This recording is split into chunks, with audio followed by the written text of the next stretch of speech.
መማር ማለት ይባላል ዋትስ ኤዱኬሽን ተብለው ሲጠየቁ የተማሩ ሰዎች ሲሉ እንደምንሰማቸው መማር ማለት ስማርት ቲንኪንግ ማለት ነው።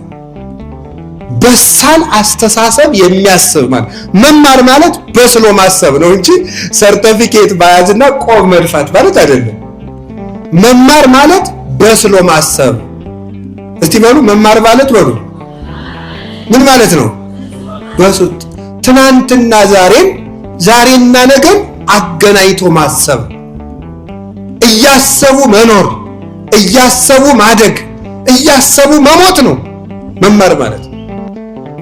እንኳን በመንፈሳዊ ትምህርት ሶቅራጥስ እንኳን ፍልስፍና ትክክል አይደለም ብለው አንቀው ሊገሉት ብሉ ሲሉ ምን እንዳለ ታውቃላችሁ? እንደናንተ ሳያስቡ ከመኖር እያሰቡ መሞት ይሻላል ብሎ ነው መርዙን የጠጣው።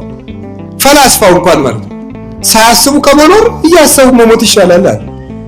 መማር ማሰብ ነው። ይሄ የእናንተ ዓለም ሰዎች ናቸው ያሉት እንኳን በቤተክርስቲያን ሲመጣ።